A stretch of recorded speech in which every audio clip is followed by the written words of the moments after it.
Sentiram minha falta? Eu senti. Não deu tempo de esquecer a aula passada ainda não, né? Espero que não. Se eu não me engano, nós estávamos falando sobre ainda arte conceitual, envolveu um pouco aí de ecoarte, certo? Então vamos lá. Euzinha, novamente, professora Angel. Eu gosto de Angel, tá? Mas eu chamo Angélica, mas podem me chamar de Angel também. E para esta aula, nós vamos ver um pouquinho sobre teatro, teatro de rua, mamulengos e outras cocitas a mais. Vamos começar. Professora, última aula a senhora colocou essa imagem aí. Foi mesmo. Eu gosto demais desses artistas. Sabe o que eles fazem? Performance.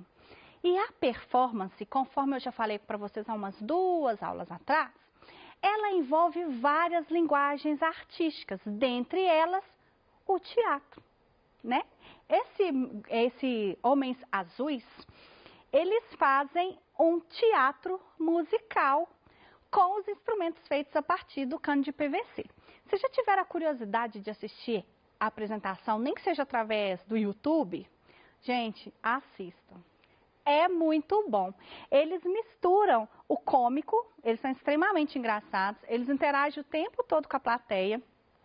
E é um show visualmente lindo. Tem muitas luzes, tem muitos efeitos especiais quando eles vão tocar, eles misturam água com cores e é um espetáculo de se ver, tá? Então, dentro das performances, nós vamos ter também a parte teatral, que é a representação, é a contação de uma história através de um ator. E das origens do teatro, nós vamos começar falando sobre o teatro de rua, tá? Quais são as características do teatro de rua? Qual que é a proposta desse teatro? Você sabe de onde ele surgiu? E como é que nós podemos, enfim, definir teatro de rua? Bom, vou começar falando o seguinte. O grupo Galpão, ele é uma referência em grupos teatrais no Brasil. Esse grupo começou pequenininho, fazendo teatros na rua, tá?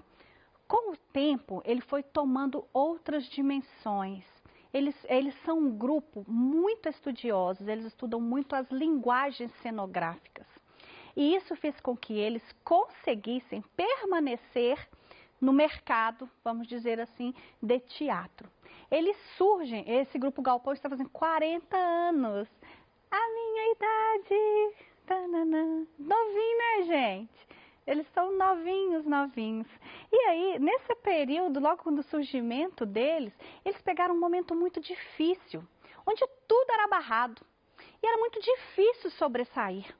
Mas como esse grupo é estudioso, assim como vocês, eles conseguiram driblar as situações e colocar uma linguagem cenográfica bem bacana para que o público pudesse interagir e esse teatro pudesse crescer. Hoje ele é mundialmente conhecido, já foi para a Europa, fez várias apresentações. Então, o teatro de rua, ele caracteriza-se pela utilização do corpo e da voz pelos atores, de forma a construir esteticamente no espaço aberto. Então, o teatro de rua vem de um espaço aberto. Esse espaço pode ser qualquer lugar, ok? A proposta do teatro de rua é democratizar o acesso a esse tipo de expressão, permitindo a todos contemplá-lo. Obviamente, um teatro, quando ele é realizado em um local público, todas as pessoas são convidadas a participarem desse teatro, né? Então, ele dá o acesso à cultura, o acesso ao entretenimento para as pessoas. Tá, e quanto à origem do teatro? Bom, dizem que surgiu na Grécia. Dizem não, tá, gente? Surgiu lá na Grécia mesmo. E se nós formos pensar bem, Na Grécia, o teatro era um teatro de rua. Só que no período a gente falava teatro de arena, né? Nós temos o teatro de interpretação e nós temos o teatro, o edifício. O português é uma coisa doida, né? Uma pergunta para vocês. Quando vocês falam assim, eu vou ao teatro. Eu vou ao teatro? Vocês não falam ao, né? Eu vou no teatro. Vocês estão falando que vocês vão num espaço físico ou vocês estão falando que vocês vão assistir uma peça teatral? Né? Porque existem os dois termos. Então, na Grécia, o teatro, essa estrutura que hoje nós conhecemos de cadeirinhas, uma atrás da outra, de palco, isso surge na Grécia. E lá na Grécia, eles fazem esses teatros aproveitando, eu vou falar barranco, tá, gente? Mas é uma área mais montanhosa. E nessa área montanhosa são construídas as arquibancadas e lá embaixo fica a área onde os artistas se apresentaram. Ela surge a partir da ideia de se comemorar o deus Dionísio, que é o deus da festança, o deus do vinho, o deus da noite. Então, para comemorar esse deus, eles faziam teatro. E como que esse teatro era feito? Pensa bem, você sentadinho cá na última fileira, é bem longe, mas vocês acreditam que a acústica era perfeita? Justamente por causa dessa estrutura entre montanhas, quem estava sentado no último lugar conseguia ouvir perfeitamente como a pessoa que estava sentada lá na frente. O único diferencial aqui é que a distância não permitia visualização das expressões. E vocês sabem que teatro precisa de expressão. E então o que eles usavam? Máscaras enormes, com expressões gigantescas, para que as pessoas de longe pudessem visualizar qual era o sentimento que aquele personagem gostaria de transmitir. Ok?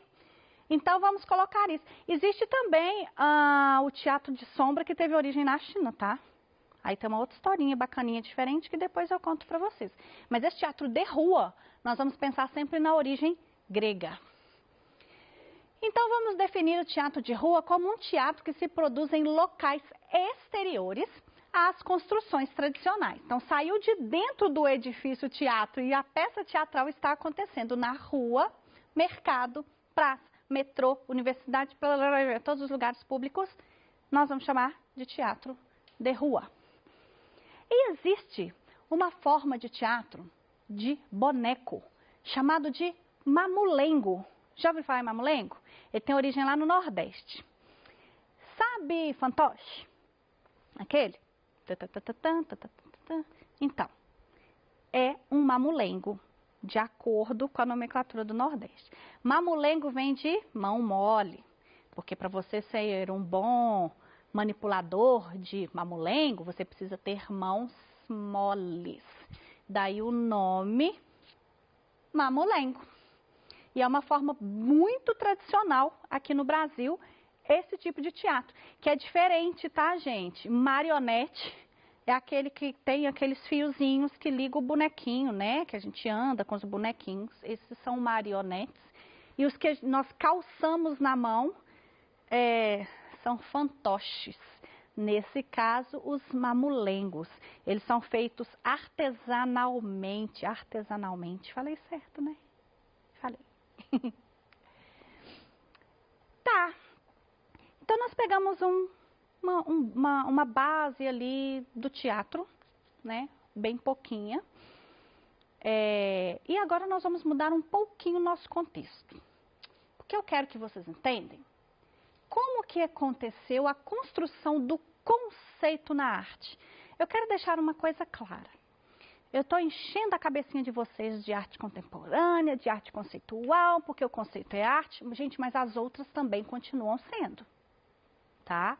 Há uma mudança de pensamento, mas ainda há muitos artistas que trabalham de acordo com o período moderno, de acordo com o período clássico, como fazem essas coisas não morrem. Eu só preciso que vocês compreendam que há uma evolução nisso aí. Então, eu coloquei aqui alguns conceitos, eu dividi da Idade Antiga, Idade Média, Moderna, Contemporânea e do século 20 para 21, tá bom? E disse que na Idade Antiga, o que vai importar é a técnica. Na Idade Média, o que vai importar é a imaginação da pessoa. Na Idade Moderna, nós queremos espectadores, pessoas para visitar. Na Contemporânea, serve para crítica e consumo. E do século 20, para se pensar. Então, vamos lá. Tantarã! E eu trouxe para vocês o Discóbulo, que é uma estátua grega do período clássico. Vocês já estudaram arte grega? Espero que sim. E aí nós temos algumas fases. Nós temos a fase arcaica. Eu sou uma estátua, tá bom? E agora eu sou arcaica. No período arcaico, as estátuas eram muito semelhantes ainda às do Egito. Corpo rígido, perninha grudadinha, braço junto do corpo, assim.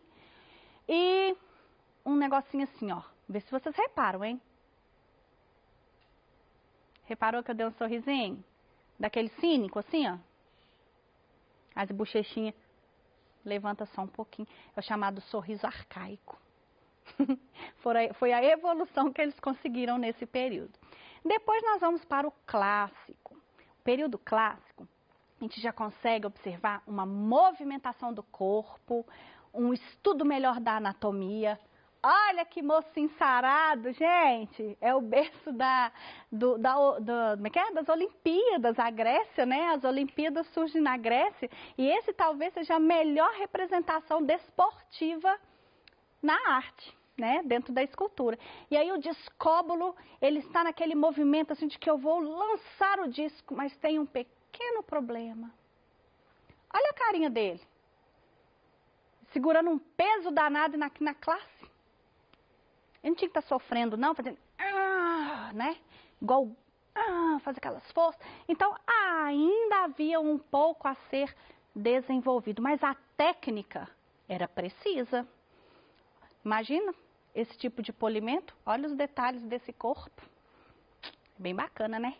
Eu não tenho imagem aqui do período helenístico, não, que é o que vem aqui, mas eu adoro fazer ele. Ele é dramático, sabe? As pessoas ficam assim, igual barroco. Só que em estátuas. E aí já tem expressão de sofrimento, expressão de dor. Tem essas 3 fases aí, hein, da arte grega. E aí eu coloquei aqui do período medieval, que nós teríamos a imaginação. O que acontece? Período da arte cristã, né?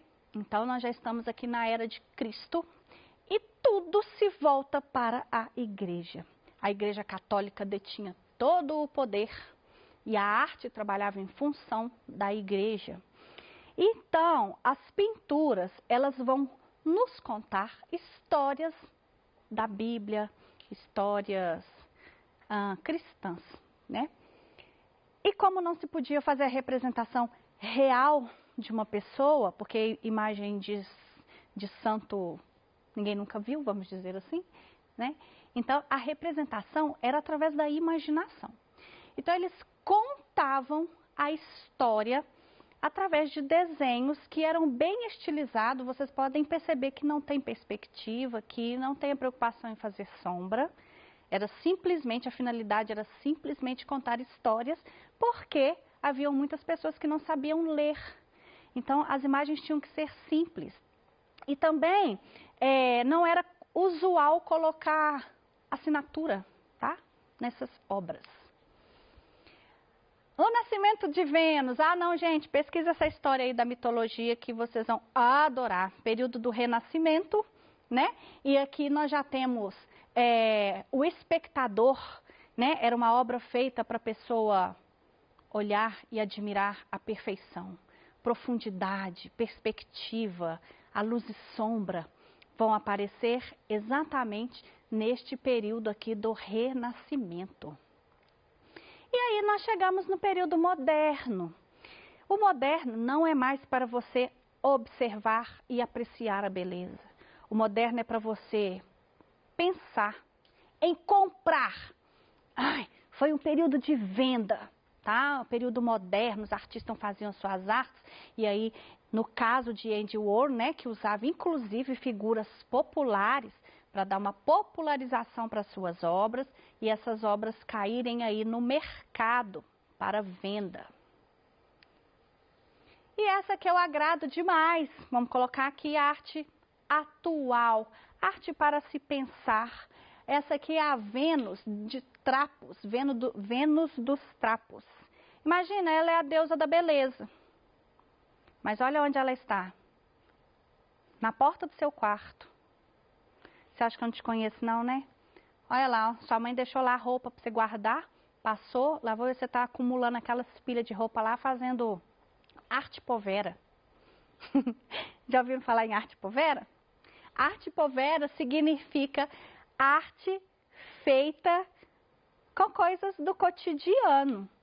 Dizem que é arte pobre, mas não é pobre no sentido de sentido de informação pobre.